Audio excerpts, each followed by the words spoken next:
Yo, Raider Nation, buckle up because something wild is brewing at the Las Vegas Raiders OTAs, and it's got the potential to flip the script for 2025. We're talking about a rookie stealing the spotlight and a defensive star betting big on the silver and black.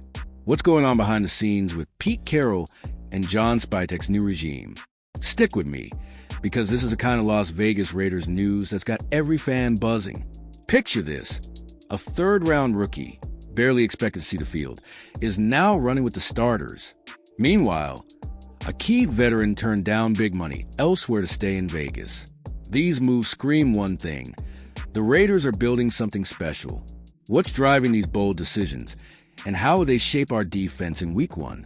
Raider Nation, you know I'm as pumped as you are, so let's dive into the heart of this story. From a surprising rookie breakout to a veteran's loyalty, we're breaking it all down with the latest Las Vegas Raiders news. Get ready for some serious hype. So, what's the deal with these OTAs? Let's unpack the 8 biggest moments shaking up the Raiders' offseason and why they matter for 2025. Drop your thoughts in the comments as we go. Let's see what you think of this new era. Darrien Porter, a third-round pick out of Iowa State, is turning heads in a way no one saw coming. This guy was labeled a project, a converted wide receiver with just 7 starts at cornerback in college. Yet, here he is, lining up with the first-team defense alongside Eric Stokes at OTAs. How the rookie with so little experience making this kind of noise? At 6 feet 4 inches with 7 feet 1 inch wingspan and a blazing 4.3 second 40-yard dash, Porter is a definition of a Pete Carroll corner. Carroll's had success with tall, rangy defensive backs like Richard Sherman and Tariq Woolen in Seattle, and he's clearly seeing that same potential in Porter. The dude's size, speed, and aggression are tailor-made for Carroll's system. Raiders insider reports, like those in The Athletic, are calling Porter a freak of nature who's already taking big leaps in learning position. Max Crosby himself can't stop raving about him, saying Porter's 6 feet 4 inches frame and 4.3 speed make him a nightmare for receivers. But is this just OTA hype, or is Porter legit ready to start? Raider Nation, what do you think? Can a rookie like Porter really lock down a starting spot, or should the Raiders lean on veterans like Ja'Cory Bennett? Drop your take in the comments, because this battle in the secondary is heating up. Now, let's talk about the man anchoring this defense, Malcolm Koonce. After missing the entire 2024 season with a torn ACL, Koonce is back on the field, and the Las Vegas Raiders are pumped.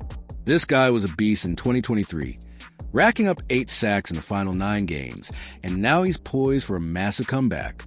Koonce's return is a game-changer for a defensive line that's already stacked with stars like Max Crosby and Christian Wilkins. According to Raiders Wire, Koonce hit the field during OTAs after 9 months of rehab, and he's looking strong. If he can stay healthy, this unit could be one of the NFL's best in 2025. But here's the wild part. Koonce turned down multi-year deals from at least 3 other teams to sign a 1-year, $12 million contract with the Raiders. On Max Crosby's podcast, The Rush, Koonce said he kept asking his agent, "What did the Raiders say?" He's betting on himself and this team, and that's the kind of loyalty that fires up Raider Nation. So what's the vibe here? Is Koonce's decision to stay a sign he believes in Pete Carroll's vision? Or is he setting himself up for a monster payday in 2026? Let me know your thoughts below, because this move could define our season. Speaking of Pete Carroll, the 73-year-old legend is bringing some serious energy to Las Vegas. Reports from Yahoo Sports caught him wrestling with offensive lineman Thayer Munford at OTAs. How's that for a coach who's all in? Carroll's not just here to collect a paycheck. He's changing the culture. Carroll's history of building elite defenses, like Seattle's Legion of Boom, is already shaping the Raiders. He's got defensive coordinator Patrick Graham leaning into his expertise, and the results are showing. The Athletic notes that Carroll's pushing for more analytics and game planning, a shift from his conservative past. Max Crosby said it best: "Pete's testing us every day, pushing us to be the best versions of ourselves." That's the kind of leadership that's got the whole building buzzing. From rookies like Porter to veterans like Koonce, everyone's buying in. Raider Nation, are you feeling this new vibe under Carroll? Can he turn this team into a playoff contender in his first year? Hit the comments and let's talk about it.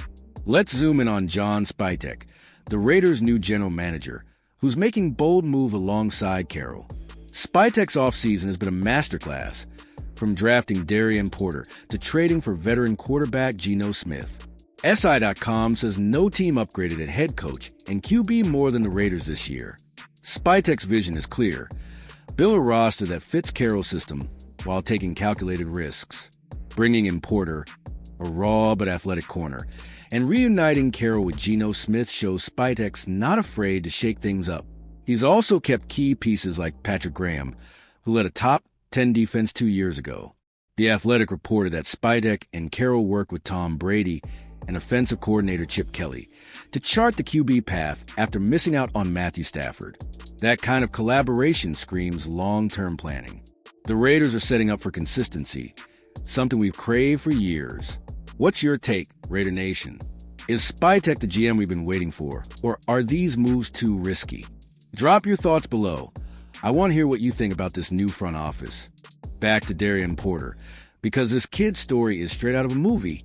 A former wide receiver, Porter only started playing cornerback full-time last year at Iowa State. Now, he's competing for a starting role in the NFL? That's the kind of underdog tale Raider Nation loves. Posts on X are buzzing about Porter's 9.99 RAS score, ranking him fourth out of 2,500 cornerbacks since 1987. His 6 feet 4 inches frame, 4.3 speed, and crazy length have coaches like Marcus Robertson saying he's taking big leaps. Carroll even compared him to Richard Sherman, a 4-time Pro Bowler. But here's the catch. The Raiders secondary has question marks. With Jack Jones and Nate Hobbs gone, per SI.com, Porter competing with Eric Stokes and Jacorian Bennett for snaps. The rookie's raw, but his physical gifts are undeniable. Can he handle NFL receivers right out of the gate?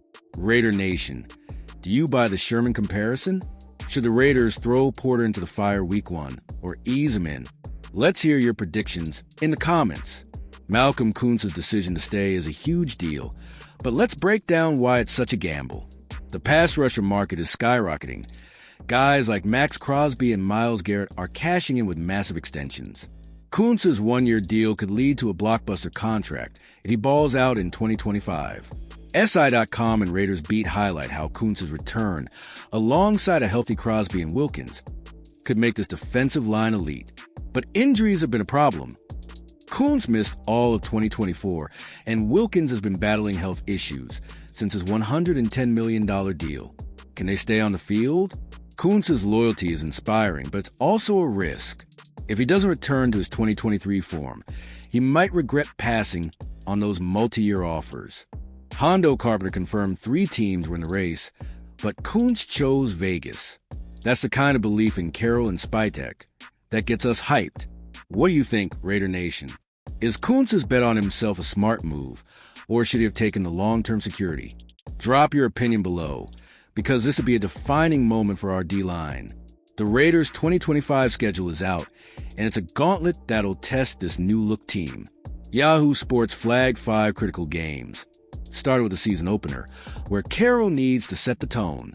Facing tough road games against the Eagles, Commanders, and Chiefs, the Raiders have their work cut out.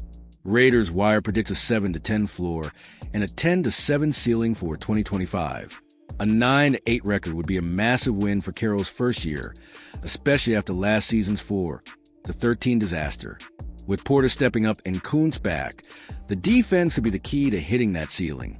Carroll's pushing a culture of competition for Yahoo Sports, and it's showing in OTAs. From wrestling with linemen to mentoring rookies, he's all in. But can this energy translate to wins against a brutal schedule? That's the million-dollar question.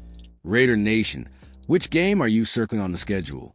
Can Carroll lead us to the playoffs in year 1? Hit the comments and let's get this debate going. All right, Raider Nation, we've got a new era dawning in Las Vegas, and it's electric. From Darrien Porter's rise to Malcolm Koonce's bold bet, the Las Vegas Raiders are making moves that could shake up the AFC West. Pete Carroll and John Spytek are building something fierce, and I'm all in for it. The big question is, can this team gel in time for week 1? With a stacked D-line, a promising rookie in the secondary, and Carroll's leadership, The Raiders could surprise a lot of people in 2025, but it's up to us, the fans, to bring that energy and support the silver and black. If you're as hyped as I am about these Las Vegas Raiders news, smash that like button and subscribe to the channel for more updates. Share this video with your fellow Raiders fans, because we're building something special here. Raider Nation, let's keep the conversation going. Drop your predictions for Porter, Koonce, and the 2025 season in the comments. Are we making the playoffs? Let's hear it. Commitment to excellence, baby.